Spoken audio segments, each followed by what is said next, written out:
안녕하세요. 이번 멘토링 순서를 받게 된 전기전자공학부 2학년 재학 중인 연세대학교 이준서라고 합니다. 반갑습니다. 우선 간단하게 제 소개를 먼저 하도록 하겠습니다. 네, 아까 말씀드렸다시피 저는 현재 전기전자공학부 19학번으로 대학 중에 있고, 나이는 현재 20살입니다. 네, 과학고등학교를 조기 졸업을 했고, 그에 따라서 수학과학 특기자 전형을 통해서 연세대학교에 입학을 하게 되었습니다. 수학과학 특기자 전형이라 함은 수학과학 내신 성적이 우수한 학생들을 대상으로 1차적으로는 서류 평가, 즉 자기소개서와 학생부 기록 등들을 활용해서 1차 서류 선발로 약 5배수 정도를 선발을 하고, 두 번째는 수학과학에 대한 재심의 면접 및 인성 면접을 통해서 선발하는 방식을 의미를 합니다. 현재는 수학과학 특기자 전형이 없어지는 것으로 알고 있고, 이번에 신설되는 반도체공학과에서만 특기자라는 새로운 명칭으로 뽑는 것으로 알고 있고, 어, 이에 따라서 원래 이전에 수학과학 특기자에 지원했던 학생들이 많은 부분, 일정 부분 활동 우수형 등의 수시 전형으로 많이 옮겨질 예상을 하고 있다고 발표되고 있습니다. 크게 뭐 준비하는 과정에서의 변화는 없지만 전형 이름 자체가 변경되고 있다는 점은 참고하시면 좋을 것 같습니다. 그리고 현재 제가 하고 있는 학업 이외의 일을 간단하게 설명을 해드리자면, 현재 저는 서울대학교 수학과의 연구 인턴으로 재직 중에 있습니다.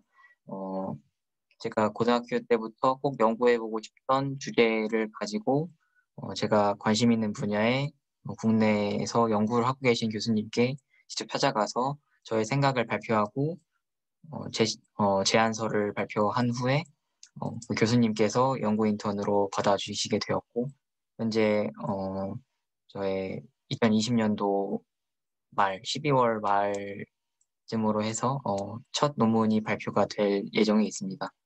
어, 그래도 논문의 기여도를 인정을 받아서 아마 1저자로 등록이 될 예정에 있고, 주제는 양자정보과학이라는 학문인데, 이따 추후에 뒤에 있을 멘토링 과정에서 조금 더 소개를 해드리도록 하고, 우선 간단하게 제 소개는 이 정도로 하도록 하겠습니다.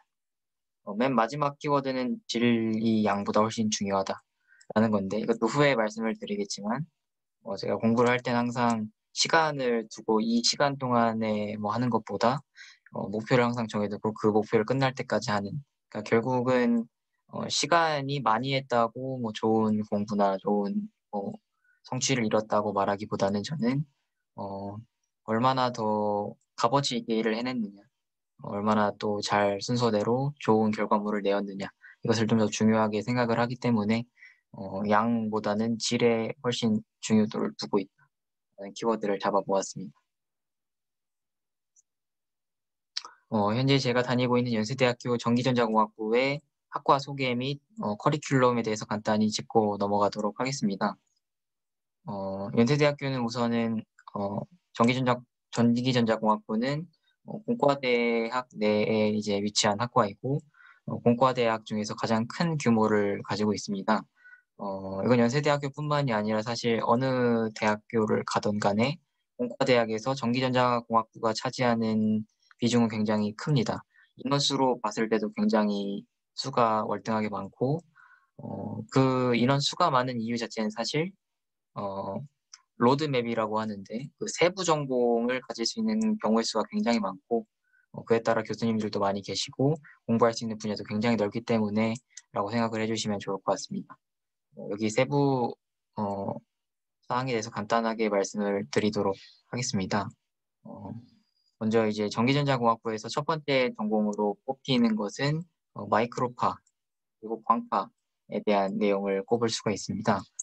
초고주파 회로 및 이론이라고 되어 있는데, 쉽게 말하면은 우리가 통화를 할 수 있게 해주는 기지국이나 뭐 기타 통신에 관련된 안테나 설치, 그래서 안테나 공학, 광통학, 이것을 이용한 전자기기들의 활용, 이런 것들에 대해서 배우는 세부 전공이 마이크로파와 광파에 대한 내용이 있습니다. 두 번째는 이제 정보통신 및 신호처리인데, 이 다음 슬라이드에서 어떤 과목에서 어떤 걸 배우고 이런 걸 설명을 해드리겠지만은 신호 처리인 만큼 신호와 그 시스템의 연결 관계에 대해서 굉장히 중요하게 다루고 있는 세부 분야이고 마찬가지로 통신과 밀접한 관련이 있습니다. 간단하게만 설명을 하자면은 우리가 어떠한 신호를 예를 들어서 오디오 신호, 소리를 들었을 때 이게 어떻게 기기에 저장되고 이게 어떻게 우리한테 다시 가공되어서 들려지는지 이런 과정에 대해서 자세하게 다루고 어떻게 하면 더 효율적으로 다룰 수 있을지에 대해서 생각해보는 그러한 전공이 될 것 같습니다. 말씀드렸던 것처럼 음성이나 영상, 그러니까 우리가 학교에서 쓰는 예를 들어서 HDMI, 스크린과 같은 그런 연결 장치에 대해서 자세하게 살핀다라고 생각해 주시면 좋을 것 같습니다. 다음 분야가 이제 컴퓨터와 회로 설계 분야인데, 컴퓨터 과학과가 이제 연세대학교에 따로 있고, 다른 학교에는 컴퓨터 과학과 등의 컴퓨터란 이름이 붙는 이제 학과가 따로 있을 수도 있고, 특정 대학의 경우에는 컴퓨터 및 전기전자공학과처럼 이렇게 크게 묶여 있는 대학교도 있는 것으로 알고 있습니다. 그래서 저희 학교 같은 경우에는 컴퓨터 과학과에서는 이제 알고리즘이나 좀 소프트웨어에 집중된 공부를 하고 전기전자공학부에는 컴퓨터에서의 그 본체를 구성하는 하드웨어적인 설정 그리고 마이크로 프로세서라는 것에 대해서 중점적으로 다루고 있습니다. 쉽게 말하면은 컴퓨터에서 본체의 그 뇌 역할에 해당하는 CPU 그리고 그게 어떤 회로로 이루어져 있느냐 그거에 이루어진 논리 회로는 어떻게 생겼느냐에 대한 것들을 자세하게 다루고 있는 분야라고 생각을 해주시면 됩니다. 그 다음에 이제 반도체와 전기전자 재료에 대한 얘기인데, 사실은 가장 유명한 분야이기도 하고, 많은 학생들이 취업이나 다른 진로를 설정할 때 많이 선택하는 세부 전공이기도 합니다. 가장 쉽게 예를 들 수 있는 건 당연히 삼성이 될 것 같고, 삼성에서 반도체 공학을 하고 있는 것처럼 우리가 전자기기나 스마트기기 등에 들어가는 반도체의 작동 원리를 정확하게 이해를 하고 이를 초전도 상태나 어떠한 정보 저장 장치 등등 가공할 수 있는지를 배울 수 있는 세부 전공이라고 생각을 해주시면 됩니다. 그 다음에 이제 제어라는 건데요. 제어라는 거는 뒤에서 얘기하겠지만 제어공학이라는 과목으로부터 시작을 하게 됩니다. 그래서 에너지 시스템이나 디지털 정보를 어떻게 제어하고 이동시키느냐 아니면 우리가 인공지능이라고도 얘기를 하는데 그런 식으로 제어 사실 인공지능도 어떻게 보면 제어문들의 연속이기 때문에 여기에서 이어지는 개념이다 라고 봐주시면 좋을 것 같습니다. 여기 추가적으로 사실 요즘에는 몇 교수님들이 더 추가적으로 들어오면서 바이오에 대한 얘기도 충분히 하고 있어요. 바이오라는 거는 말 그대로 생명에 대한 얘기인데, MRI 영상 전송 장치나 병원에서 쓰는 장치들을 개발을 하고 있는 분야도 많이 교수님들의 연구가 이루어져 있고, 이게 우리 생체의 칩 저장이나 등등 아직 연구 중인 분야에 대해서 생각할 수 있는 분야들이 넓어지고 있어서 바이오 전기전자공학에도 새로운 선이 열리고 있다라고 생각을 해주시면 좋을 것 같습니다. 사실 지금 글씨가 조금 딱해 보일 수도 있지만 이 각각 과목에 대해서 어떤 걸 배웠는지 간단하게만 얘기를 할 수 있도록 해보도록 하겠습니다. 전기전자공학부 특성상 세부 전공이 굉장히 많기 때문에 이 커리큘럼이 굉장히 복잡하기로 알려져 있는 학과 중에 하나입니다. 다시 얘기하면 여기에 지금 화살표가 굉장히 좀 순차적으로 연결이 되어 있는 그런 걸 볼 수 있는데 어떻게 보면 다른 학과에 비해서 좀 더 이전 학년에서 배우는 선수 과목이라고 하는 것들의 중요성이 굉장히 높다. 그래서 이전 과목이 하나가 좀 잘 안 되어 있다고 하면은 그 다음 과목 넘어가기 조금 어렵다. 그런 식으로 생각을 해주시면 좋을 것 같습니다. 우선은 1학년 과정에서는 그 교양 과목을 우선 중점으로 듣게 될 거고 우리 전공과 관련된 얘기를 하자면 우선 공학수학 1, 2라는 과목을 수강을 하게 됩니다. 공학수학 1 같은 경우는 고등 미적분 거의 약간 심화 버전이라고 생각을 해주시면 되고요. 공학수학 2 같은 경우는 여기에 우리가 벡터라는 개념을 좀 더 추가적으로 다룬다. 이렇게 알고 계시면 좋을 것 같습니다.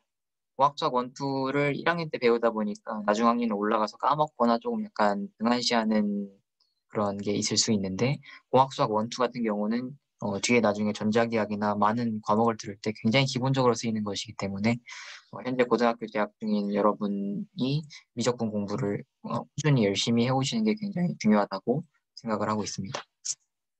그리고 물리학을 2개를 들어야 되는데 1학기 때는 역학에 대해서 주로 배우게 될 거고 2학기 때는 전자기학에 대해서 주로 배우게 될 것입니다. 사실은 나중에까지 쭉 이어오다 보면 결국은 전자기학이 좀 더 중요한 내용을 가지고는 있어서 추가 조금 더 전기전자공학부는 중요하다고 할 수는 있지만 사실 전자기학의 바탕이 되는 역학 이론을 알아야 되기 때문에 원을 또 소홀히 할 수는 없다라고 생각을 해주시면 됩니다. 그리고 전기전자공학부 같은 경우는 화학이나 생물 원투 중에 선택적으로 한 과목을 들어주시면 됩니다. 저 같은 경우는 화학을 들었었고 이후에 있을 선수 과목에는 큰 영향을 주진 않기 때문에 본인의 그 적성에 맞춰서 들어주시면 될 것 같습니다. 또한 공학기초 설계라고 되어 있는데 현재는 2019학년도 그리고 20학년도에 과목 이름이 계속 바뀌고 있어서 아마 내년에 입학하시는 분들도 과목 이름이 바뀐 형태로 들어줄 수도 있습니다. 근데 기본적인 이 과목에 더 하고 싶은 말은 뭐냐면 전기전자공학부에 대한 설명과 어떤 것을 배운다는 큰 틀에 대해서 학습하는 과정이고 기본적인 뭐 프로그래밍의 아주 기본적인 형태들 초심자를 위한 그런 과목이기도 합니다. 부담 없이 들을 수 있는 과목이긴 한데 아무래도 1학년 1학기에 있다 보니까 조금 중요도가 떨어지게 느껴질 수도 있어서 하지만 굉장히 기초를 다지게 중요한 과목이기에 기초 설계 과목도 잘 들어주시는 게 좋습니다. 그다음엔 정보 처리 과목인데 여기서는 이제 우리가 C 언어에 대해서 상세하게 배우게 됩니다. 전기전자공학부에서는 여러 가지 프로그래밍 언어를 쓰는데 대표적으로 C 언어를 가장 많이 쓰기 때문에 미리 공부를 하지 않은 친구라고 하면은 공학정보 처리 과목을 잘 수강해 주는 게 좋습니다. 그리고 이제 2학년부터 천천히 전공 선택 과목과 전공 필수 과목들을 듣게 되는데 우선 공학 수학 3, 4까지를 우선 들어주셔야 합니다. 여기서는 이제 미분 방정식이나 뭐 해석에 대한 것들을 배웁니다. 복소수에 대해서 좀 더 확장시키고 해석하는 방법 이런 것들을 배우게 될 것이라고 생각하시면 돼요. 그리고 필수 과목인데 이 별표로 쳐 있는 게 필수 과목이라고 생각해 주시면 됩니다. 기초 회로 이론이라고 해서 우리가 여기서는 기본 소자들에 대해서 뭐 축전기, 저항, 뭐 배터리 이런 것들 연결했을 때 어떠한 그 작용들이 일어나느냐. 결국 이거는 공학 물리 2에서 배운 내용을 공부하는 것이기 때문에 큰 난이도라기보다는 잘 복습해 주시는 과정이 중요하고요. 그다음에 데이터 구조랑 데이터 논리 회로가 있는데 화살표 이어진 것과 같이 C 언어를 배운 것에서 약간의 응용 과정이라고 생각해 주시면 됩니다. 좀 더 효율적으로 C 언어를 다루기 위해서 우리가 특정 구조들을 만들어 놓은 것을 학습하는 것이다 생각해 주시면 되고 아까 말씀드린 것처럼 디지털 논리 회로라는 건데 회로라는 말이 자주 나오지만은 디지털 소자랑 일반 기본 소자는 또 다르기 때문에 이 디지털 논리 회로에 대한 과목이 이후에 마이크로 프로세서나 등등 실험 과목을 진행할 때 굉장히 기본적으로 작용을 하게 될 거죠. 그다음에 필수 과목에 대해서 한두 가지만 더 보자고 하면은 여기는 이제 신호 시스템이라고 있고요. 아까 세부 전공 중에 신호에 관련된 게 있었는데 음성 신호나 그 양자화, 뭐 샘플링 이런 것들에 대해서 다루는 과목입니다. 전자 회로라는 건 또 회로라는 말이 나는데 여긴 기본 소자가 아니라 반도체 공학을 위한 기초적인 좀 더 응용된 소자들에 대해서 다루게 될 것이고 여기까지가 이제 2학년에서 듣는 기본적인 과목입니다. 전자기학도 물론 듣긴 듣는데 사실 여기 위에 과목에 약간 성격이 좀 다르긴 합니다. 물리랑 공수 2에서 배우는 벡터에 대한 내용을 가지고 우리가 공학 물리 2에서 배웠던 내용을 좀 더 자세하게 전자기학을 심화적으로 배운다고 생각해 주시면 됩니다. 그 이후 3, 4학년부터는 이제 선택적으로 앞에 말씀드렸던 그 5개에서 6가지의 세부 전공에서 본인이 듣고 싶은 과목들을 들어주시면 되는데 저 개인적으로는 인베디드 시스템과 제어 또는 신호 분야 쪽으로 많이 들을 계획을 하고 있습니다. 그래서 확률 변수나 제어공학 뭐 이런 것들 위주, 컴퓨터 구조, 뭐 이런 등등 과목들을 들어보면서 좀 더 탐색을 해볼 예정이 있고요. 어, 사실 범위가 넓기 때문에 본인이 여러 가지를 들어보면서 본인의 장점이나 할 수 있는 분야를 선택할 수 있다는 건 굉장히 큰 장점이 될 수 있다고 생각을 합니다.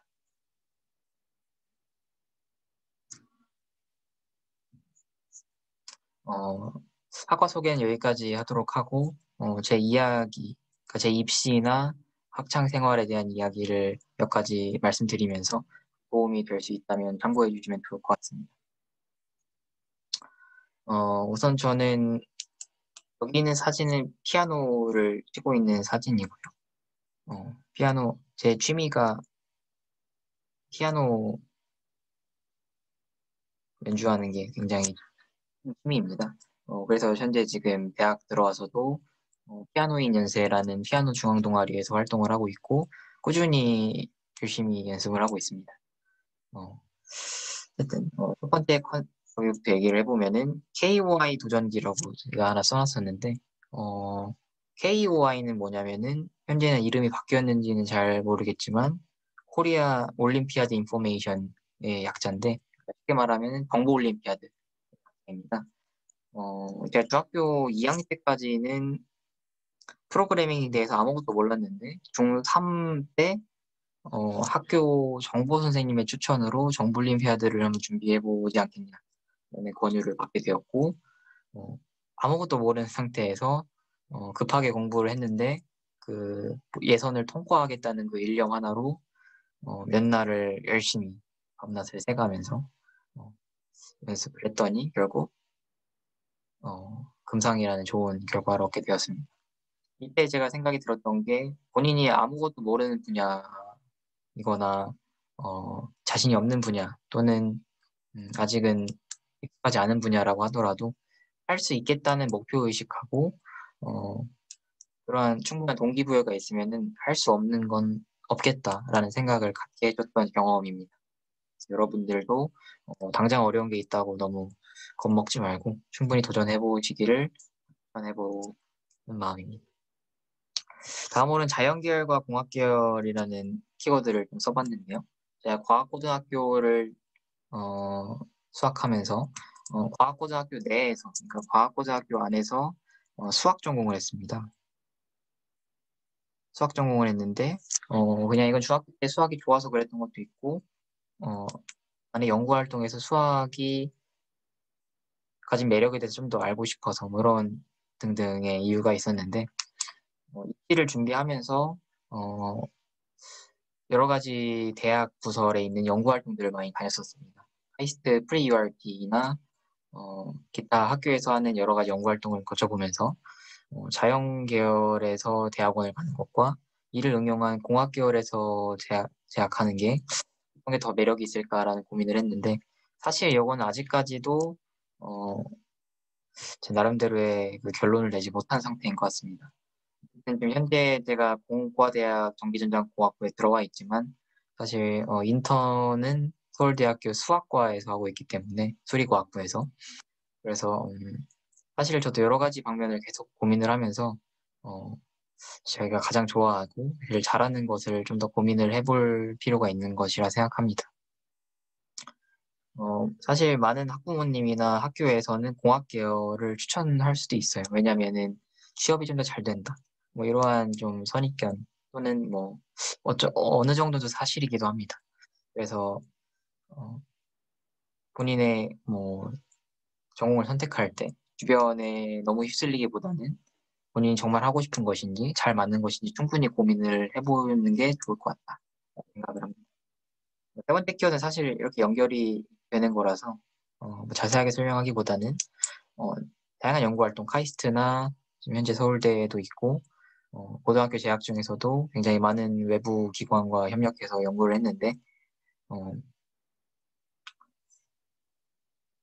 사실 뭐 문과 친구들과 그러니까 이과 계열을 지망한 친구들과의 약간 그 활동의 차이점이 있겠지만은 그리고 본인이 찾을 수 있는 그 선택의 기회의 차이점도 있겠지만 충분히 연구 활동이나 자료조사 등을 하면서 본인의 적성을 잘 찾았으면 좋겠다는 마음이 있습니다.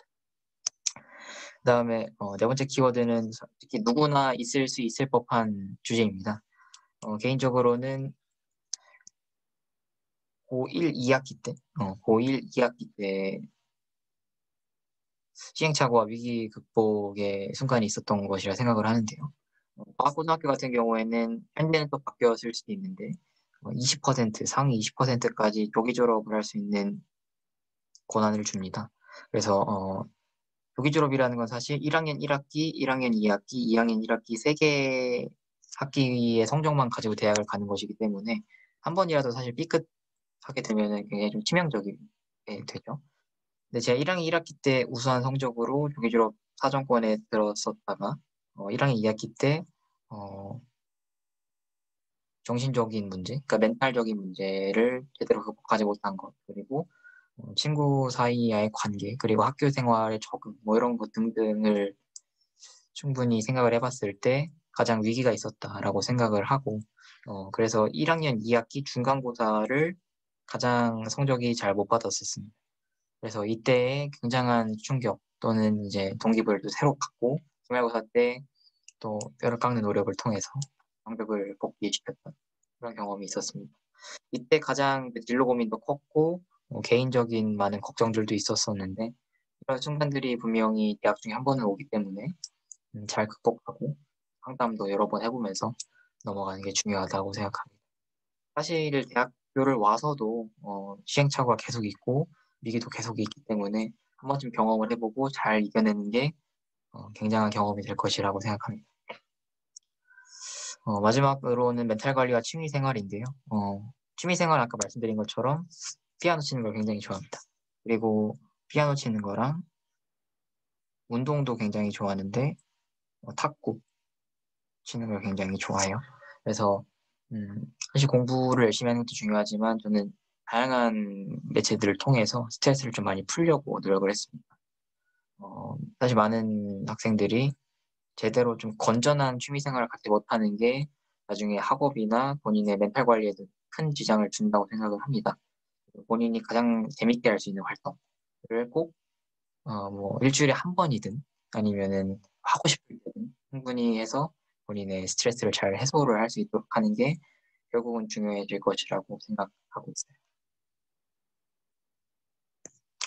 있어요. 지금까지 제가 준비한 얘기는 여기까지고 실제로 만나 뵈서 얘기를 하면서 질문과 답변을 할 수 있으면 좋았겠지만 어, 안타깝게도 현재 상황이 그렇게 할 수가 없는 것에 굉장히 아쉬움을 느끼고 어, 지금까지 제가 한 얘기들이 잘 도움이 됐으면 하는 바람이 있습니다. 남은 학창 고등학교 시절을 잘 마무리하기를 바라고 남은 입시나 뭐 수능 또는 뭐 자기소개서 작성 등등에 있어서 도움이 됐으면 하는 바람입니다. 지금까지 들어주셔서 감사하고 다음에 기회가 있으면 다시 볼 수 있도록 하겠습니다. 네, 안녕하세요. 오늘 여러분들께 학과 소개와 학생부 관련 팁을 드릴 연세대학교 언더우드 국제대학 바이오융합 윤태경이라고 합니다. 먼저 연세대학교에 대해서는 많이 들어보셨을 텐데 제가 다니고 있는 언더우드 국제대학이라는 단과대에 대해서는 많이 생소하실 것 같아서 이를 중점적으로 설명을 먼저 드리고 그 다음에 제가 어떻게 학생부 종합을 준비했는지 그리고 특기자를 준비했는지에 대한 팁도 같이 드리도록 하겠습니다. 먼저 저희 언더우드 국제대학의 가장 큰 특징은 모든 수업이 영어로 진행된다는 점이에요. 그래서 그런지 홈페이지도 영어로 쓰여져 있어서 안타깝게도 캡처본이 영어인 점 양해 부탁드릴게요. 제가 최대한 한국어로 잘 풀어서 설명해 드리도록 하겠습니다. 언더우드 국제대학은 하나의 단과대고 이 단과대 안에는 3개의 학부가 존재합니다. 언더우드 학부, 융합사회인문과학부, 그 다음 융합과학공학부, 영어로 약자로는 UD, 하스, ISED로 앞으로 저는 이렇게 부르도록 할게요. 저는 일반고 이과 계열이기 때문에 나머지 문과나 사회과학 계열에 속하는 과들은 잘 알지 못하고 이 빨간색으로 되어 있는 이과 계열에 해당되는 과만 중점적으로 설명을 드리도록 할게요. 여기서 LSBT, Life Science and Biotechnology는 흔히 말하면 생명과학과입니다. 그리고 나노 사이언스 앤 엔지니어링, 나노 과학 공학, 에너지 앤 environmental science and engineering, 에너지 과학 공학, 그다음 바이오 컨버전스, 이거는 바이오 공학, 즉 생명 공학과를 얘기를 해요. 여기서 그럼 질문이 있을 수도 있을 텐데 생명과학과 생명공학 왜 과가 두 개죠? 라고 말씀을 하시는 분이 분명히 있으실 거예요. 과 이름에도 알 수 있듯이 LSPT는 이제 흔히 말하면 이학 계열에 속하는 생명과학과고 저희는 이제 공학 계열에 속하는 이제 생명공학과입니다. LSPT가 어디서 들어보신 분도 있을 텐데 유명한 이유는 그 안젤리나 졸리의 아들인 매덕스가 다니는 과로 이제 소문이 나 있어요. 기사는 생화학과라고 이제 나간 기사도 있을 텐데 잘 말을 하자면 이제 굳이 말을 하자면 생화학이 아닌 생명과학과입니다. 저는 공학 계열로 입학을 했고요. 그 중에서 저는 생명공학, 바이오 컨버전스, BC로 전공 진입을 했습니다. 1학년일 때는 모두가 UD 혹은 하스 혹은 ISED 이렇게 학부로 입학을 하게 되고요. 1학년 말이 되면 본인이 원하는 전공, 이 전공 중에 본인 과에 해당하는 이 세 개의 전공 중에 하나 이런 식으로 선택을 할 수 있게 돼요. 그렇게 되면 1학년 때는 아니 문이과가 섞여서 다 수업을 듣는데 그럼 무엇을 전공도 진입하기 전인데 무엇을 배우느냐 궁금하실 분들이 있어요. 그런 분들을 위해서 설명을 드리자면 저희 언더우드 국제대학은 자체적으로 운영하는 교양 과목이 있습니다. 커먼 커리큘럼이라고 흔히 CC라고 불려요. 제일 특징적인 CC 8개를 가져와 봤습니다. 각각을 짤막하게 설명을 드리자면 Freshman Writing Intensive Seminar은 뭐 짧게 요약하자면 글쓰기 수업이에요. 근데 앞에도 말씀드렸다시피 저희는 전 과목 영어로 수업하기 때문에 영어로 에세이를 작성을 해야 합니다. 교수님마다 다르기는 한데 한 학기 동안 하나의 주제를 다뤄서 그에 대해서 글을 쓰는 수업을 가지게 돼요.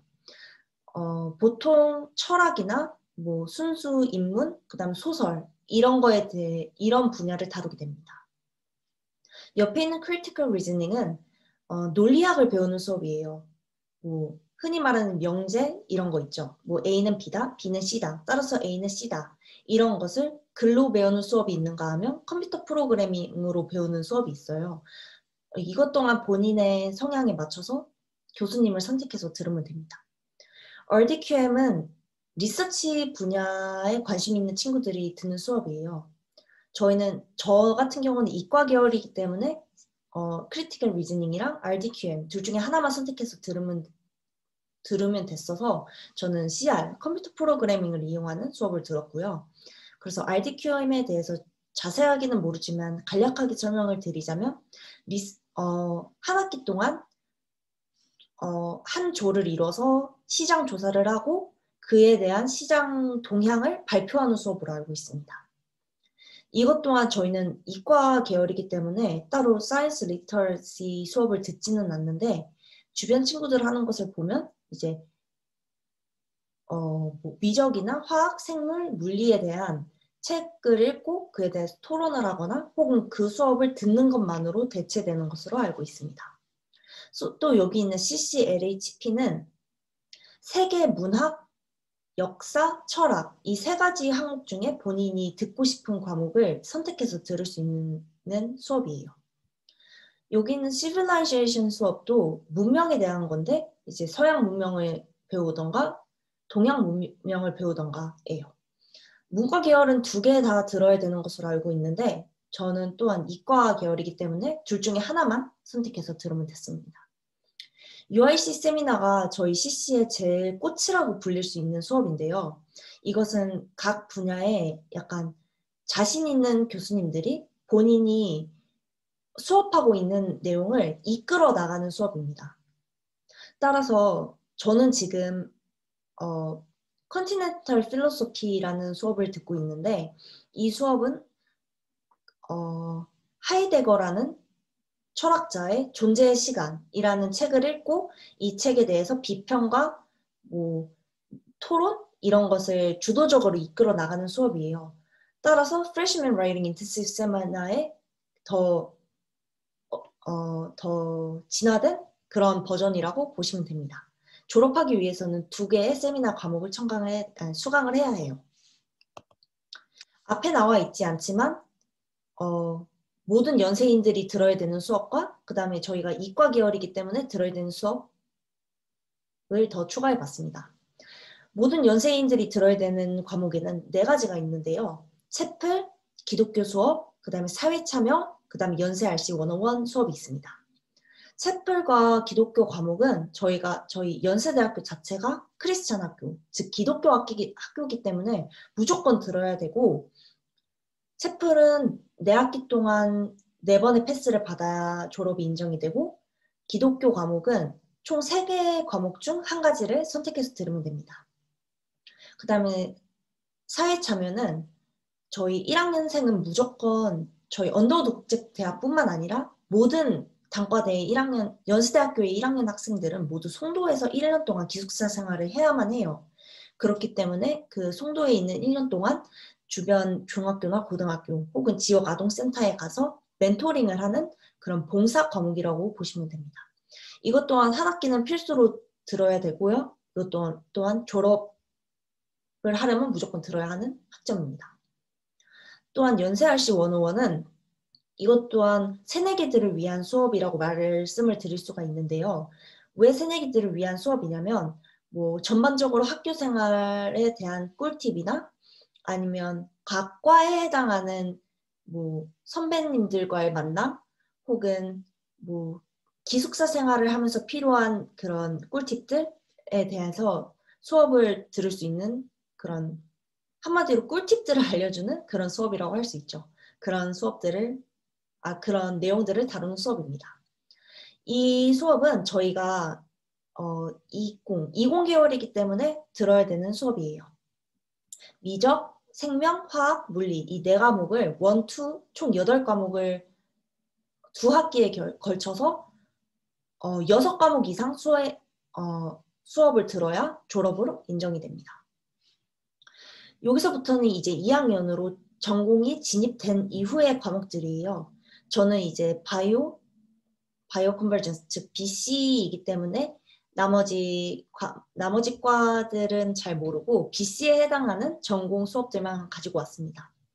여기 까만색으로 구분되어 있는 이 3가지의 항목은 전공 기초에 해당되는 과목들이고 이 나머지는 전공 필수에 해당하는 과목들입니다. 각각을 또 간단하게 설명을 드리자면 저희가 아까도 말씀드렸다시피 ISED에는 총 3가지의 학과가 있어요. 그 학과의 수업을 모두 개괄적으로 배울 수 있는 그런 과목입니다. 그리고 바이오 케미스트리는 이제 생화학, 즉 생물 내에서 발생할 수 있는 화학 작용에 대해서 배울 수 있는 수업이고요. 피지컬 케미스트리, 이제 물리화학을 배웁니다. 이게 전공 기초인 이유는 이 세 가지를 바탕으로 나머지 수업을 들었을 때 훨씬 더 이해가 잘 되고 도움이 되기 때문에 이 3가지가 전공 기초로 선택이 되어 있습니다. 전공 필수를 설명을 드리자면 이제 유기화학 2인데요. 사실상 유기화학 2를 듣기 위해서는 유기화학 1이 기초가 되어야 2를 들을 수 있기 때문에 뭐 그렇습니다. 1, 2를 모두 들어야 합니다.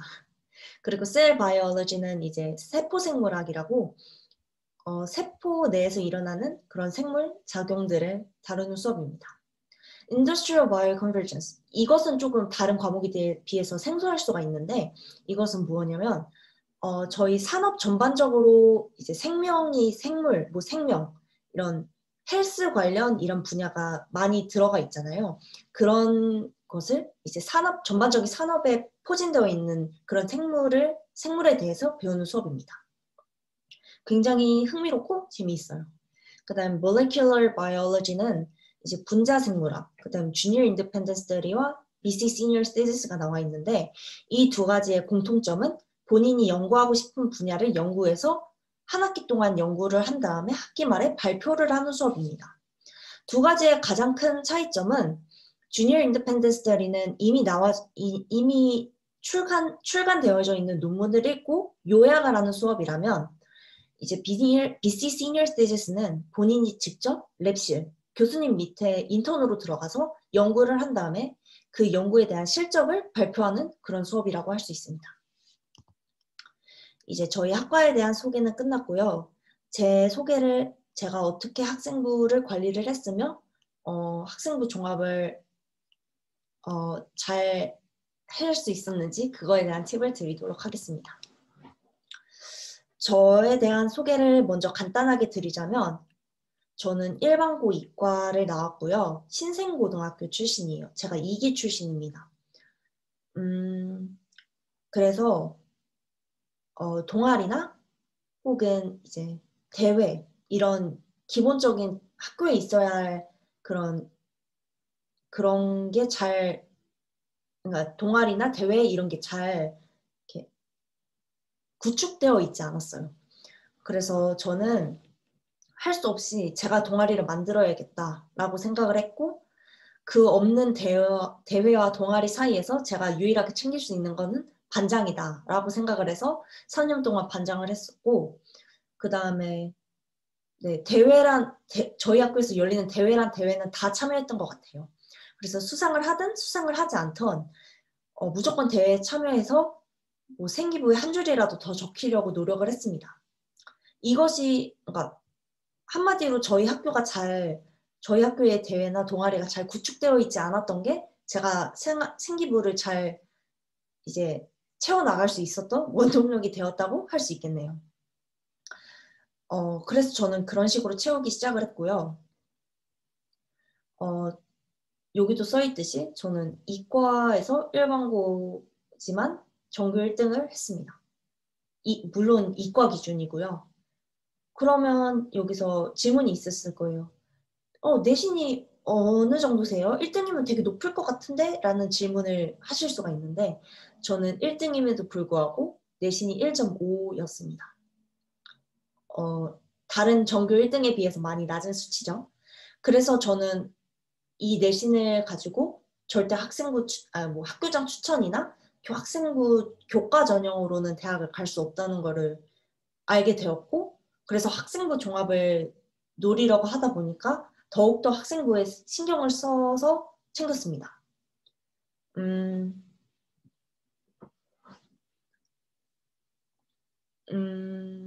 여기에 아까 제일 처음에 있던 슬라이드에 제가 여기 해시태그에 1특기장 5 학생부 종합이라고 쓰여져 있던 거를 보신 분이 있었을 거예요. 거기 쓰여져 있던 바와 같이 저는 연세대 이거는 영어 특기자 전형으로 입학을 했고요. 나머지 5개의 대학은 모두 학생부 종합으로 지원을 했습니다. 저는 그리고 최초 합격이자 최종 합격을 받은 것은 연세대 이 특기자 전형과 그 다음에 고려대, 이화여대의 학생부 종합 전형이었어요. 나머지 3개의 전형은 1차 탈락을 했습니다. 근데 이 3가지 그 대학의 공통점은 모두 면접 전형이 있었다는 점을 뽑을 수 있어요. 그래서 이 면접에 대한 팁도 드릴 텐데 이것은 조금 뒤로 미뤄두기로 하고 학생부에 대해서 조금 더 설명을 드리자면 동아리와 봉사활동, 그 다음에 장래희망 이렇게 3가지가 중요하다고 생각을 해요. 학생부를 채우는데 이 3가지가 제일 중요한 이유는 일단 먼저 대회를 보자면 이 대회를 참가함으로 인해서 해당 교과 선생님의 눈에 들 수가 있어요. 사실 생기부라는 게 그 과목 교과 선생님이 본인이 가르치고 있는 모든 학생의 세부 능력 특기 사항을 써주면 좋겠지만 사실상 그러기 힘들다는 거 저희 모두가 알고 있잖아요. 그래서 각 교과 과목 선생님이 눈에 띄는 게 굉장히 중요합니다. 그래야 다만 한 줄이라도 더 적힐 수가 있고 물론 성적이 좋으면 성적이 좋은 순서대로 적힐 수도 있지만 그 과목이 자신이 없다면 대회를 참가해서라도 눈에 띄는 게 굉장히 중요하다고 생각합니다. 저는 그런 의미로 문이과 가릴 것 없이 무조건 대회는 참가하려고 했어요. 물론 수상을 하면 좋겠지만 수상을 못하더라도 그 과목 선생님의 눈에 드는 것을 목적으로 했습니다. 그리고 동아리는 제가 동아리를 강조하는 이유는 사실상 고등학생이 본인이 그 진로를 가고 싶다고 했을 때 가장 나의 열정을 잘 보여줄 수 있는 거는 그 과목 성적이랑 동아리라고 저는 생각을 해요. 근데 성적은 뭐 많은 분들이 아시겠지만 노력한다고 제가 원하는 점수를 받을 수 있고 사실상 이런 거는 좀 힘들잖아요. 아무리 노력해도 제가 받을 수 있는 점수는 뭐 정해져 있고 그다음 한 번 정해지면 바꿀 수 없고 약간 이런 게 있기 때문에 어느 정도 동아리로 이거를 커버할 수 있다고 생각을 하거든요. 그래서 동아리는 제가 노력하는 만큼 세부 능력 특기 사항이 적힐 수 있고 동아리 활동이 적힐 수 있고 약간 이러기 때문에 동아리에 쏟는 시간도 어느 정도는 필요하다고 생각합니다. 저는 그래서 수학이나 과학 관련 동아리를 운영을 했었고 실제로 참여도 했었고 그 다음에 학생부 종합이다 보면 수학 과학에 특화되어 있는 뭐 그런 인재도 중요하지만 내가 융합형 인재다라는 것을 어필하는 것도 굉장히 중요한 포인트 중에 하나라고 생각을 해요. 그래서 저는 수학과학 동아리뿐만 아니라 독서토론 동아리를 통해서 저의 약간 인문학적 그런 소양도 기르려고 노력을 했고 실제로 그 부분을 자소서에서 많이 어필을 했습니다. 그리고 장래희망을 적는 란도 있잖아요. 생기부에. 그 적는 란에도 왜 그 장래희망을 꿈꾸게 되었고 앞으로 어떤 장래희망을 꿈꿀 것이며 뭐 어떤 식으로 꿈을 구체화시켜 나갔는지를 적는 것이 중요하다고 생각합니다. 그럼 여기서 질문이 있을 수도 있어요. 저는 중간에 꿈이 바뀌었는데 어떡하죠? 혹은 3년 동안 진로가 일정하지 않아요. 어떡하죠? 라는 질문을 저는 되게 많이 받았어요. 제가 실제로 첨삭을 해줬던 많은 친구들에게서 받았던 질문이기도 합니다. 근데 이에 대한 질문은 진로가 바뀌어도 상관없다예요. 사실 저 또한 진로가 한번 바뀌었습니다. 1학년 때와 2, 3학년 때의 진로가 달라요. 뭐 문과에서 이과로 넘어간 수준 이 정도는 아니더라도 저는 원래 꿈이 수학 교수였는데 수학 쪽에서 이제 과학, 생명화학 쪽으로 넘어간 케이스예요. 근데 다만 진로 자체가 바뀌었다고 얻는 불이익은 없지만 진로가 바뀜에 있어서 이를 제대로 설명할 수 있는 계기가 없다거나 설명할 수 없다거나 한다면 이는 불이익이 조금 있을 수 있겠죠. 그래서 뭐 본인이 사실상 바꾼 이유가 무엇이든 간에 표면적으로 내세울 수 있는 계기가 필요하다고 생각을 해요. 이 계기를 잘 설명할 수 있다면 중간에 진로가 바뀌더라도 혹은 3년 내내 진로가 일정하지 않더라도 저는 괜찮다고 생각합니다. 그리고 봉사 또한 중요한데요. 이 봉사가 중요한 이유는 자소서 항목을 보면 알 수 있어요. 자소서 3번 항목을 보면 이제 본인의 인성을 어필할 수 있는 항목이 있는데 이 인성에서 제일 크게 어필할 수 있는 부분은 사실 봉사라고 생각을 해요. 봉사를 함으로 인해서 깨달은 바도 있고 성장하는 바도 있으며 본인이 봉사를 했다라는 사실만으로도 어느 정도 인성을 어필할 수 있는 기회가 있기 때문인데요. 이 봉사는 단일성으로 끝나는 것보다 장기적으로 다만 1시간이라도 매주 가는 것이 중요하다고 생각을 해요. 그래서 짧으면 3개월, 길면 1년, 뭐 2년이라도 꾸준하게 봉사를 다니는 것이 중요하다고 생각합니다. 제가 추천하는 봉사활동은 뭐 그냥 진짜 봉사, 뭐 연탄 나르기 봉사 이런 것도 있겠지만 꾸준하게 해야 하는 것이 중요하기 때문에 저는 멘토링을 추천을 드려요. 멘토링만큼 꾸준하고 지속적으로 제가 할 수 있는 쉽게 할 수 있는 그런 봉사는 없다고 생각을 하거든요. 그리고 실제로 그런 봉사를 통해서 저의 실력 향상에 도움이 됐다라고 이렇게 학업적으로 엮어서도 설명을 할 수 있기 때문에 굉장히 여러모로 도움이 되는 도움이 되는 봉사활동이라고 생각합니다. 또 한 가지 팁은 아까도 약간 흘리기는 했는데 한 가지 팁은 자소서 쓰는 시즌이 아니더라도 자기가 원하는 대학의 자소서 항목을 미리 살펴보는 것이에요. 뭐 본인이 원하는 대학이 하나가 아니더라도 여러 개, 뭐 두세 개의 대학의 자소서 항목을 보는데 그 자소서 항목에 흐름을 만들 수 있도록 그런 활동들을 고등학교 때 하는 게 굉장히 중요해요. 흔히 저희는 자소서를 자소설, 흔히 소설이라고 하잖아요. 그만큼 자소서에는 흐름이 굉장히 중요해요. 그래서 그런 흐름을 만들기 위해서는 내가 이런 흐름을 내가 여태까지 한 항목으로는 이런 흐름이 가능한데 중간에 이 부분이 부족하네?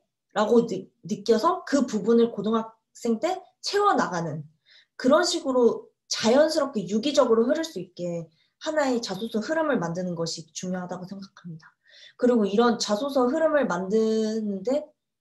만들기 위해서는 중간중간 본인이 한 활동들을 체크하고 부족한 활동들을 찾아서 스스로 하는 것이 중요하다고 생각을 해요. 그래서 자소서를 전반적으로 봤을 때 생기부를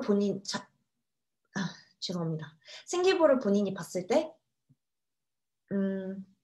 뭐 나는 과학, 수학을 위주로 쓸 건데 이 부분이 조금 나의 열정을 어필하기 조금 부족할 것 같다라고 한다면 동아리 활동을 추가적으로 한다던가 혹은 나는 학업적인 부분은 됐는데 뭐 봉사활동이 부족한 것 같네? 라고 하면 봉사활동을 좀 더 찾아서 하던가 이런 식으로 유기적으로 이을 수 있는 이런 매개체를 본인이 중간중간 확인해서 이렇게 끼우는 이런 작업이 조금은 미리 진행되어야 된다고 생각합니다.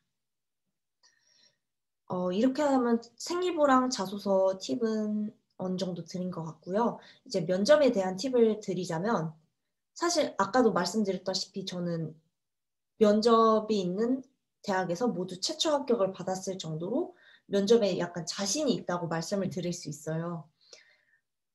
제가 지금도 보시다시피 말을 절대 잘해서 면접에 자신이 있는 게 아니라 저는 면접장 분위기를 주도할 수 있는 능력을 가지고 있기 때문에 면접에 자신이 있다고 말씀을 드렸습니다. 면접장 분위기를 어떻게 주도할 수 있느냐라고 한다면 굉장히 간단해요. 근데 실행하기는 조금 힘들 수 있지만 본인이 느끼고 실행만 한다면 굉장히 이보다 더 간단한 방법은 없을 거라고 자신합니다. 그 방법은 바로 웃음, 그러니까 웃는 거예요. 그러니까 면접장 들어가면서 적들에게 나의 긴장함을 티내지 말라. 약간 이런 뉘앙스인 거죠. 그래서 항상 웃으면서 들어가고 면접 답변할 때도 웃으면서 답변하고 이래서 저의 긴장한 티를 절대 내지 않으면서 대답을 하는 거죠. 이렇게 대답을 하면 좋은 점이 면접장 분위기가 1차적으로 풀어져요. 물론 안 그런 면접장도 분명히 존재했습니다. 그래서 총 면접장 분위기는 제가 웃었을 때 유하게 풀어지는 곳이 있는가 하면 딱딱하게 제가 웃든 말든 신경도 안 쓰고 굳어져 있는 분위기 이렇게 두 가지의 분위기가 있는데요. 저는 유하게 풀어지면 오히려 편하게 그냥 답변을 했던 것 같고요. 편하게 그냥 내가 실수를 해도 잘못 수습하면 유하게 넘어가겠구나 라는 마인드 컨트롤을 했고 딱딱하게 굳은 그런 분위기에서는 내가 실수를 해도 뭐 그냥 유연하게 내가 그냥 말만 잘 어떻게 능그렁이처럼 넘어간다면 실수는 뭐 나한테 신경도 안 쓰겠구나. 약간 이런 마인드 컨트롤을 하면서 들어갔어요. 이런 마인드 컨트롤을 하는 게 굉장히 중요하다고 생각합니다. 그리고 이런 마인드 컨트롤을 함에 있어서 가장 기본적인 그런 조건은 웃으면서 들어가는 거. 이 웃음이 아마 그 면접장 분위기를 유하게 만드는 가장 키 포인트가 아닐까 싶어요.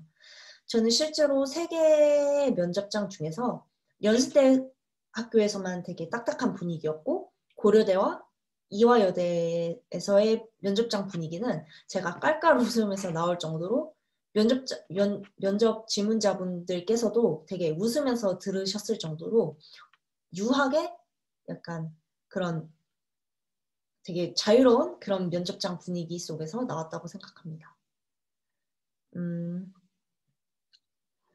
이로써 제가 준비한 모든 내용은 끝이 났고요. 모두 다 생기부 잘 채워서 좋은 자소서와 자신 있는 면접 태도로 모두 원하는 대학에 합격할 수 있으면 좋겠습니다. 감사합니다.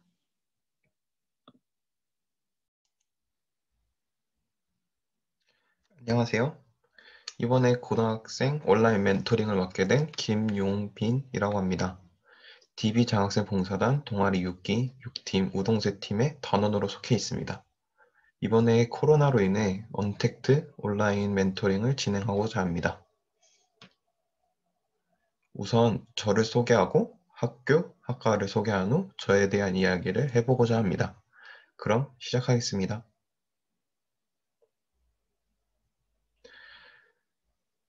저는 단국대학교 기계공학과 16학번입니다. 현재 3학년 2학기를 다니고 있습니다. 요즘 유행하는 MBTI를 저도 해보았는데요. INFJ로 나왔습니다. 용감한 수호자라네요. 사실 저는 이런 거 잘 모릅니다. 그리고 저는 6개의 수지 중에 절반을 학생부 종합에 집중하였는데요. 학생부를 열심히 채우기 위해 학교 생활을 열심히 하였습니다. 이 부분에 대해서는 뒤에 더 얘기하도록 하겠습니다. 다음으로 학교 및 학과 소개입니다. 이 사진은 경기도 용인시 수지구에 위치한 단국대학교입니다. 제가 다니고 있는 곳은 죽전 캠퍼스이며 천안에는 천안 캠퍼스가 있습니다. 죽전 캠퍼스에는 공학대학, 자연대학, 법학대학, 음악대학, 예술대학 등이 있으며 천안 캠퍼스에는 의대, 치대 등이 있습니다. 사진을 보시면 아시겠지만 고도가 장난이 아닙니다. 학생들 사이에서는 단국산이라고 불립니다. 교내에는 무료 시내버스가 있습니다. 그걸 타고 등산을 합니다. 정상에서 밑을 내려다보는 모습은 아주 이쁩니다. 다음으로 학과 소개입니다. 저희 단국대 기계공학과에서는 과학과 수학의 지식을 응용하여 체계적으로 제품을 설계, 제작하고 그와 관련된 인간활동을 보좌하는 것에 관한 지식을 4년간의 교육과정을 통해 배우게 됩니다. 각종 소비재의 생산에서부터 철강, 반도체 등 중간재의 생산, 자동차, 항공기, 선박을 포함하는 운송기계 및 타 산업에 활용되는 장비의 제작, 또 제반의 공정의 계획 관리에까지 응용될 정도로 4년간의 교육과정을 통해 습득하게 되는 지식의 범위가 넓습니다. 기계공학과의 특성상 타 전공과의 연계성이 높으며 공학 및 물리학의 기초 지식을 바탕으로 다양한 지식을 습득합니다. 그리고 실무 또는 연구직 종사 관련성을 가진 다른 분야에서 전공 지식을 적용 가능합니다.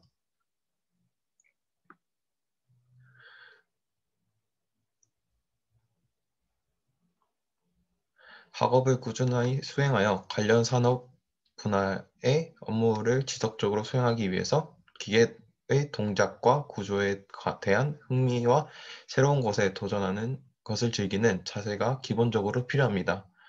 기계공학과의 대부분의 응용 교과목에서 수학과 물리학의 지식이 활용되는데 수학과 물리학을 국교 교육 과정을 통해 충실히 훈련받은 학생이 기계공학과에서 높은 학업 성취도를 보이는 경향이 있습니다. 교육 과정을 통해 부과되는 조별 과제와 취업 후 업무의 업무를 성공적으로 수행하기 위해서는 협동하는 자세, 의사 전달 능력, 리더십이 요구됩니다. 기계공학과를 선택하실 때 이 부분들을 고려하시면 좋을 것 같습니다. 1학년 때에는 기초 실험을 병행하며 기초 과목인 수학, 과학 과목을 배워 후에 배울 과목을 위한 기초 틀을 잡습니다. 2학년 때에는 4대 역학이라 불리는 재료공학, 유체역학, 열역학, 동력학을 배웁니다. 이 네 과목을 기계공학과의 꽃이라고 불립니다. 그만큼 어렵고 중요한 과목입니다. 저도 어려워 고생을 했습니다. 하하하. 3, 4학년 때에는 심화 과목과 설계 과목을 배우게 됩니다. 예를 들어 심야 과목에는 제어공학, 진동공학, 내연기관, 열전달 등 4대 역학을 응용한 과목을 배우게 됩니다. 또한 지금까지 배웠던 것을 바탕으로 실험 또한 계속 진행하게 됩니다. 또한 조별 활동을 통해 제품을 직접 설계하고 만들어서 구현하는 활동을 진행하게 됩니다. 다음은 기계공학과 진로입니다. 자동차, 항공, 조선, 기계장치, 에너지 산업 등 기계공학 고유의 분야뿐만 아니라 전자, 제철, IT 산업 등 관련성을 가진 산업 분야의 실무 및 연구직으로의 진출이 활발히 이루어지고 있습니다. 기계공학과의 전공은 공학 및 물리학의 기초 지식을 바탕으로 하여 기계 관련 산업 분야에 응용할 수 있는 다양한 지식을 습득할 수 있도록 구성되어 있습니다. 저희 전공은 자연과학 분야 중 다른 전공과의 연계성이 가장 높은 분야입니다. 따라서 기계공학 고유의 분야에서 실무 또는 연구직에 종사할 수 있을 뿐만 아니라 관련성을 가진 다른 분야에서 활동하게 될 경우에도 매우 유용하게 전공 지식을 적용할 수 있습니다. 기계공학은 모든 공학의 근간이 되는 학문으로 졸업생의 진로는 다양합니다. 기계공학과 교육과정을 이수한 학생들은 자동차, 항공, 조선 등의 운송기계, 일반 기계장치, 에너지, 정유, 로봇, 반도체, 철강 등 대부분의 산업체에 진출이 가능하며 항공우주연구원, 한국기계연구원 등 연구소, 그 외 한국전력, LH공사 등 공공기관에도 진출 가능합니다. 특히 4차 산업혁명 시대를 맞이하여 중요성이 더욱 강조되고 있는 센서, IoT, 스마트 팩토리, 인공지능 등 다양한 분야로 진출이 가능합니다. 이제 저의 이야기를 해보고자 합니다. 혹시 인사이드 아웃 영화를 보셨나요? 그 캐릭터에 맞춰서 저를 표현해 보았습니다. 저는 A형이라 소심한 성격을 가지고 있지만 정이 많고 꼼꼼합니다. 그래서 열심히 하고자 노력하게 되며 그것을 최대한 성실히 임하려 노력합니다. 이러한 성격을 수시에 이용하였습니다. 아까 말한 학생부 종합에 대해 말씀드리겠습니다. 저희 고등학교가 학생 강학 중점 학교로 변경되면서 동아리 활동이 활발해졌습니다. 그래서 저는 물리 동아리에 들어가게 되었고 다양한 활동을 진행하였습니다. 여러 가지 실험은 물론이고 대학교에서 하는 것처럼 실험 후에 보고서를 따로 제출하곤 했습니다. 또한 과학에 나을 때나 따로 동아리 시간에 학교 친구들을 대상으로 실험을 시연하거나 초등학교에 방문해 과학을 가르치기도 하였습니다. 이러한 활동들이 학생부에 들어가게 되었고 저의 자소서의 한 줄이 되었습니다. 또한 수업에 열심히 참여하여 발표도 하면서 학생부에 좋은 내용이 적힐 수 있도록 하였습니다. 학교 생활을 얘기해보자면 저는 야자 시간이 제일 재밌었습니다. 감독하시는 선생님 몰래 도망가서 PC방을 가거나 장난치고 친구들과 놀고 이렇게 하는 시간이 지금 와서 생각해보면 제일 기억에 남는 것 같습니다. 또한 운동을 좋아해서 친구들과 쉬는 시간마다 공을 들고 나가서 10분이라도 차고 들어오고 이렇게 학교 생활을 보냈습니다. 그리고 반장, 부반장을 선거할 때마다 결과가 좋지 않더라도 무조건 참여하였습니다. 학교 생활에서 무조건 참여하는 것은 좋은 것 같습니다. 결과가 좋지 않더라도 그러한 경험은 후에 밑거름이 될 것 같습니다. 이상 멘토링을 마치도록 하겠습니다. 궁금하신 점이 있으시면 메일로 연락 부탁드립니다. 감사합니다. 네, 안녕하세요, 여러분. 오늘 동아리 동백꽃 팀의 멘토링에 참여하게 된 강연자 이송환이라고 합니다. 먼저 저에 대한 간단한 소개를 하고 멘토링 시작하도록 하겠습니다. 실물이랑 좀 다르게 나왔죠. 이때 좀 1학년 때인데 사실 되게 잘 나왔죠. 저는 인하대학교 컴퓨터공학과에 재학 중이고요. 중고등학교 시절을 온리 독학으로 이제 사교육 없이 해냈습니다. 그 다음에 저의 MBTI 유형은 가장 흔하지 않다는 인프제 유형이고요. 그 다음에 저는 입시를 5종합 1교과로 했었습니다. 수시 올인이죠, 일종의. 그 정도로 저는 수시를 되게 많이 준비했고, 특히 종합전형을 되게 많이 준비했습니다. 일단 저의 학교에 대한 소개를 먼저 하고, 그 다음에 학과 소개를 해드리도록 하겠습니다. 가장 첫 번째 있는 사진이 저희 도서관인데요. 저희 건물 중에서 제가 생각하기에 가장 멋지다고 생각합니다. 실제로 돈도 많이 썼다고 하고요. 실제로 이제 이 광경을 보기가 쉽지는 않은데, 그리고 이렇게 정말 이쁘지도 않는데, 솔직히 말해서. 근데 가끔 가다 보면 이런 광경을 포착하실 수 있으실 겁니다. 그리고 두 번째 있는 사진은 저희 호수 중에 하나인 인경호인데, 이거는 자주 보실 수 있습니다. 인경호에서 오리들은 자주 볼 수 있는데 정말 귀여워요. 진짜 지나가다가 저도 무조건 꼭 한 번씩은 찾아보는데 오리들을 이상하리만큼 이 오리들이 좀 대학 생활에 좀 힐링이 됩니다. 그래서 좀 귀여운 오리 사진들을 보고 여러분들도 이제 뭐 고등학교 수험 생활을 좀 힐링이 되시라고 이 오리 사진을 넣어봤고요. 이거는 저희 학교 상징인 비룡을 나타낸 비룡탑인데요. 실제로 저희 학교에 있고, 사진이 정말 예쁘죠? 제가 여러분들한테 최대한 저희 학교를 예쁘게 보이고 싶어서, 저희 학교 풍경 사진을 좀 전문적으로 찍으시는 분한테 제가 부탁을 드려서 사진을 얻어서 여러분들한테 보여드립니다.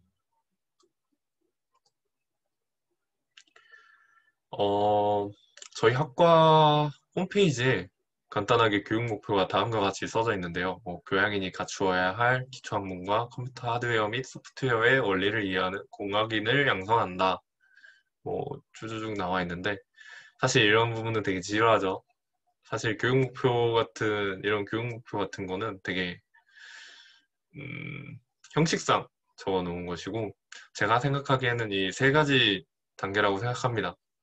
컴퓨터 하드웨어 및 소프트웨어 원리를 이해시키고 그 다음에 설계 및 프로젝트를 통한 문제 해결 능력을 배양한 다음 컴퓨터로 현실 문제를 해결할 수 있는 능력을 키우고자 함.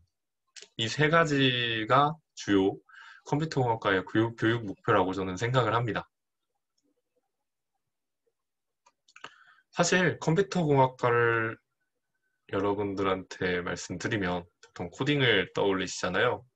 그래서 여러분들이 이제 평소에 하실 고민들이나 생각들을 가지고 저희 학과를 좀 소개하고자 합니다. 이 질문은 페이스북 유명 코딩 홈페이지에 나오는 질문인데요.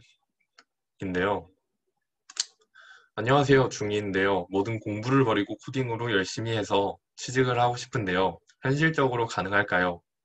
이렇게 올려주셨는데요. 이름은 제가 좀 지워드렸습니다.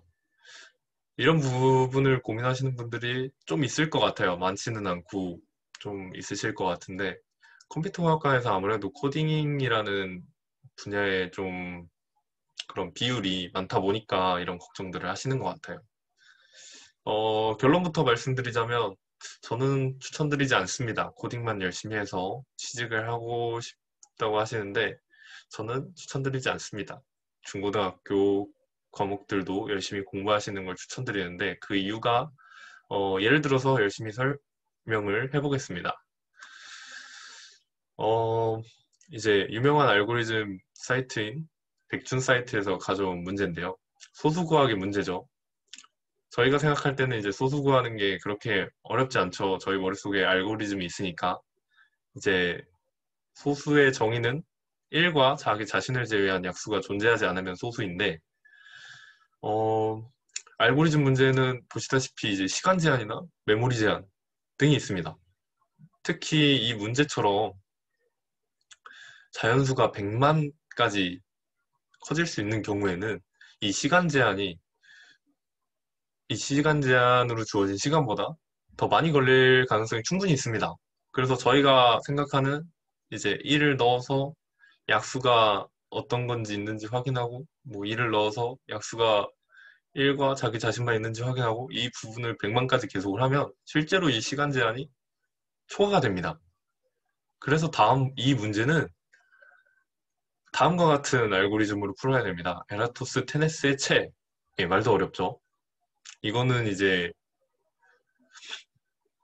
소수에 해당하는 2의 배수를 이제 지우고, 그래서 2의 배수를 지우고 3의 배수를 지우고 5의 배수를 지우는 식으로 소수를 찾는 방법인데, 이게 수학적으로 이제 중고등학교 때 수학적 이해를 먼저 기반하지 않으면 이 부분을 이해하기도 쉽지 않겠죠.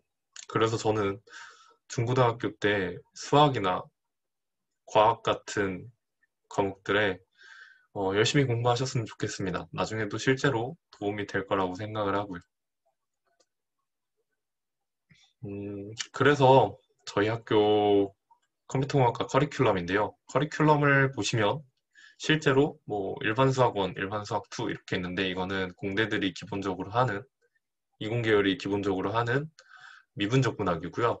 2학년 때 이제 정수론 인문, 통계학, 이산수학처럼 수학과 아니면 볼 수 없는 수학 강의들이 컴퓨터공학과에는 있는 것을 확인하실 수 있습니다. 그리고 2학년 2학기 때는 공업수학을 배우고 이제 더 이상 수학을 배우지는 않는데 계속 이제 알고리즘이나 그런 걸 보다 보면 계속 쓰이게 됩니다.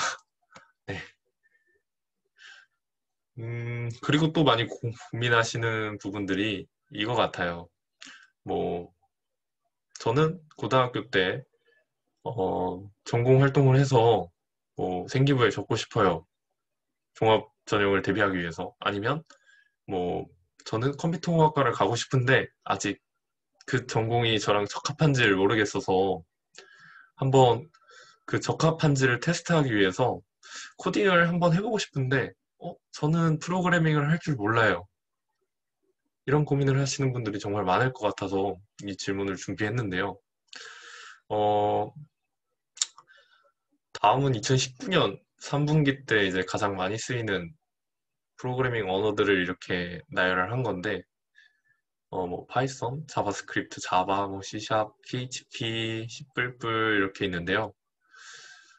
보통 이제 저도 그랬고 다른 대부분의 사람들이 그렇듯이 이제 프로그래밍의 시작을 어떤 한 언어를 배우면서 시작을 하게 됩니다. 뭐 문법을 배우고 이제 그 언어만의 특징을 배우고 그런 식으로 진행이 되는데,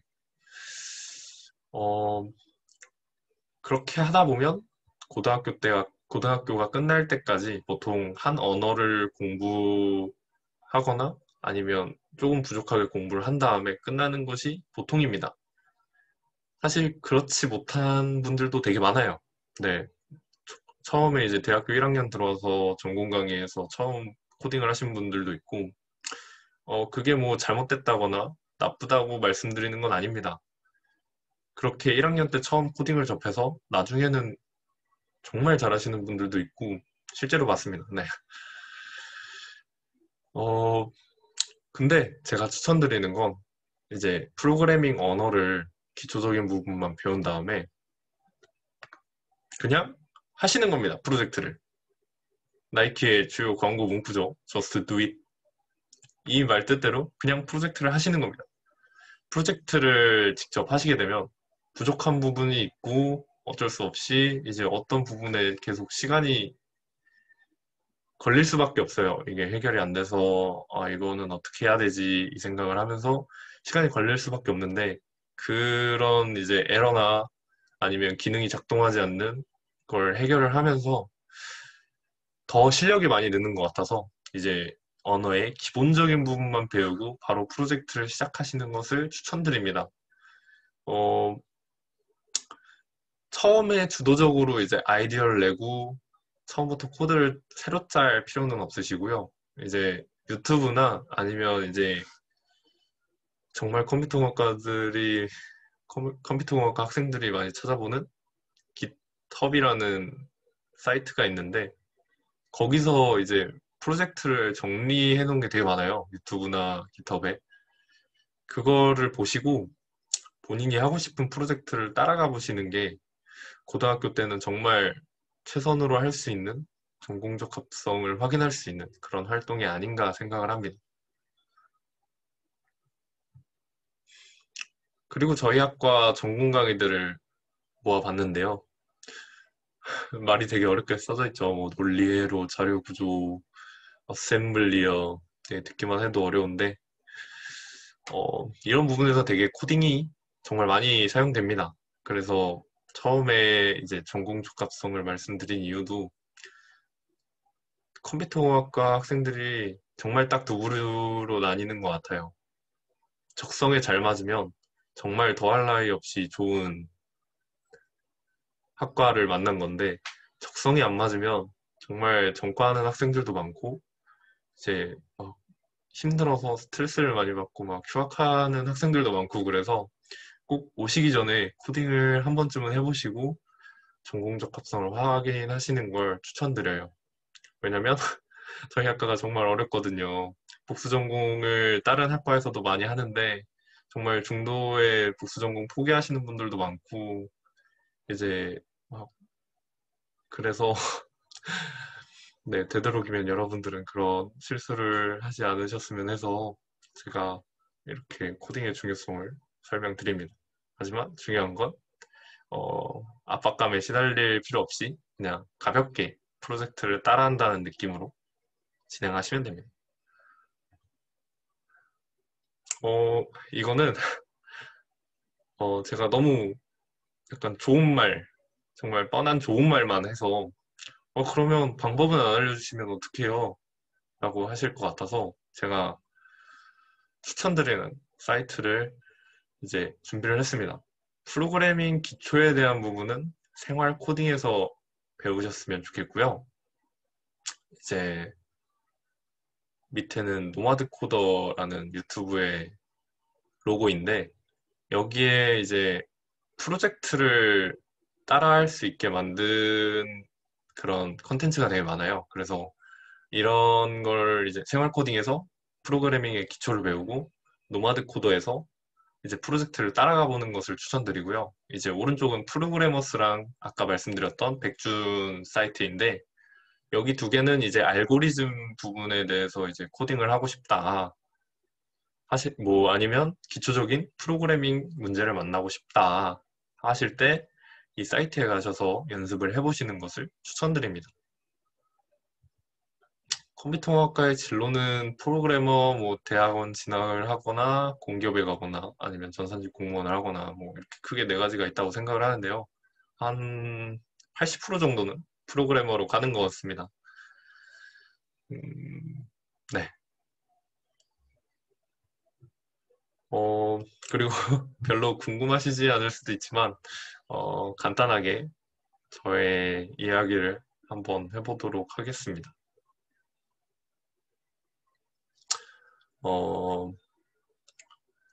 저는 되게 기나긴 진로 결정 과정을 겪었고요.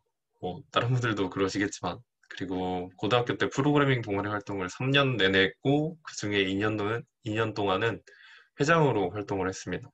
그리고 저는 처음에 1학년 1학기 내신이 3.4였는데 마지막 3학년 2학기 때 내신이 1.9까지 올라갔던 이제 전형적인 상승세죠. 상승세 곡선을 그린 학생이었고 그 다음에 저는 되게 불안한 누구나 다 그러시겠지만 대입이 정말 불안하잖아요. 그래서 불안했던 저의 대입 준비 과정을 말씀드리면서 이제 좀 나만 그런 게 아니구나 아니면은 좀 어떻게 해야 불안하지 않게 대입을 준비하겠구나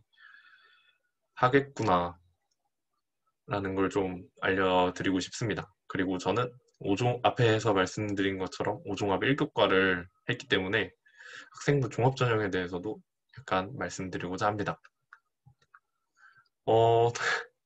이 슬라이드를 보면 처음에 의문이 드시겠죠. 갑자기 대학교 입시를 얘기하는데 마이스터고가 왜 나오고 심리학이 왜 나오냐. 사실 이거는 약간 주제랑 약간 떨어진 얘기인데요.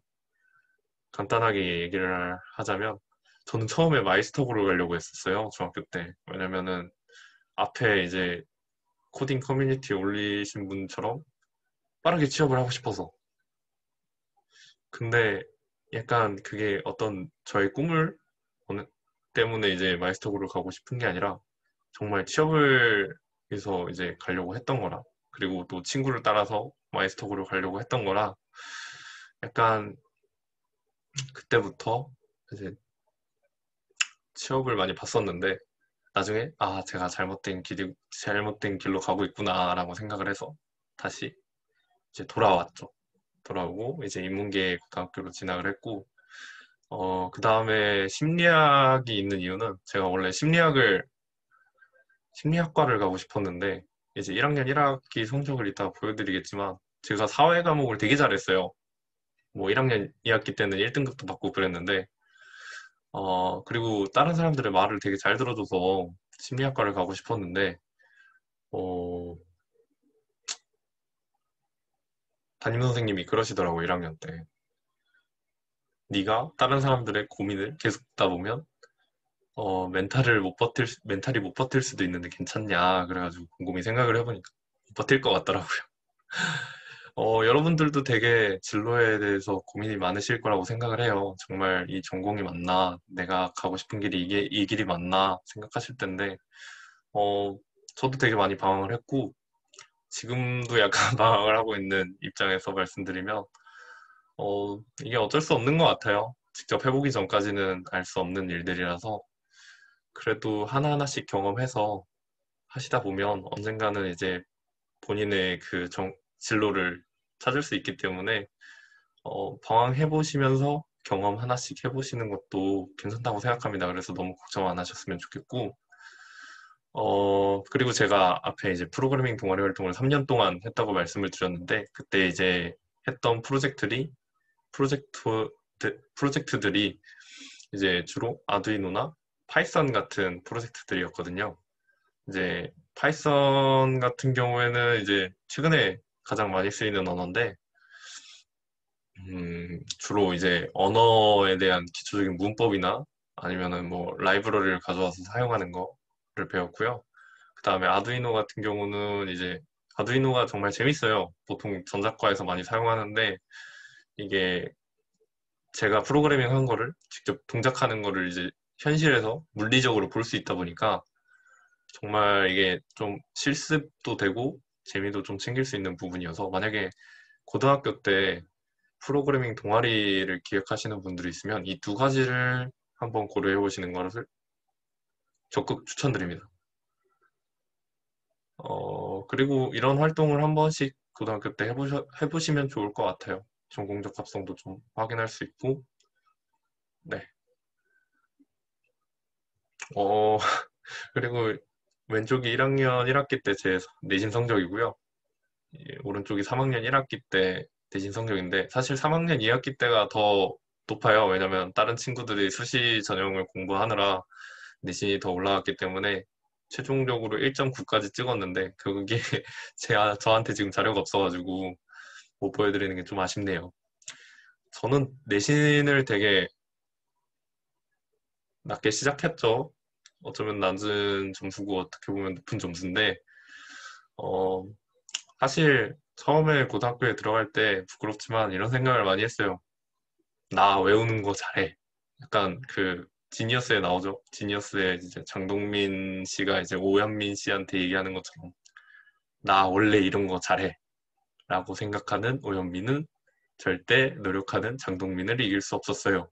약간 그 말처럼 저도 다른 노력하는 저희 친구들에 비해서 나 원래 이런 거 잘해. 라고 생각을 하다 보니까 뒤처지게 되고 나중에 정말 따라가기가 힘들더라고요. 그래서 저는 제가 선택한 건 기숙사에 아예 들어가서 좀 저의 자유를 억압하고 정말 끝까지 자습실에 남아있고 정말 노력을 했어요. 그러다가 결국에 허리 디스크를 걸려서 나중에 약간 3학년 때 집중을 못하긴 했는데 지금 1학년이신 분이 만약에 이 영상을 보고 있다면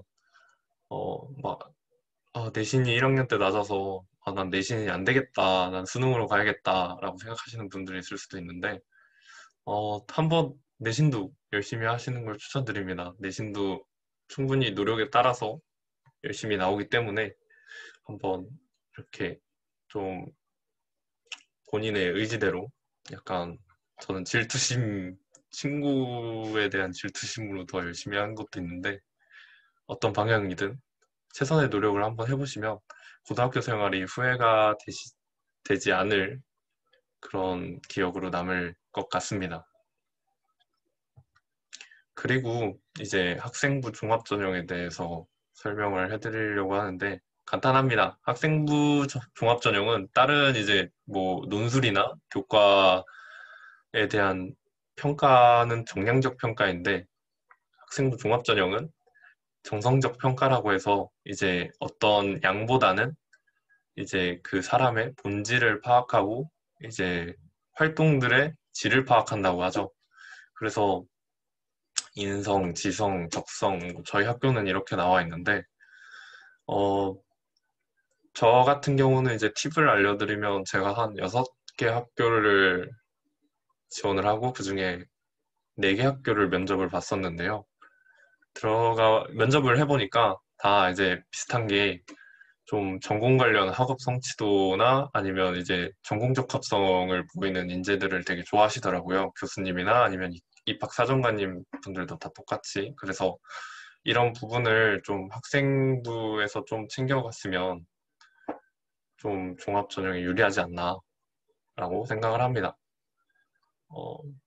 시간이 다 돼서 이제 좀 자세히 설명을 못하고 넘어간 부분도 있는데 혹시 추후에 하고 싶은 질문이 있으시거나 뭐 개인적으로 이제 원래 이 멘토링이 원래 온라인 실시간으로 진행될 예정이었는데 이제 부득이하게 그렇게 하질 못해서 이제 좀 실시간으로 Q&A를 못 받게 돼서 이제 질문이 있으신 분들은 아래 이제 이메일로 메일 보내주시면 제가 확인하고 답장 드리도록 하겠습니다.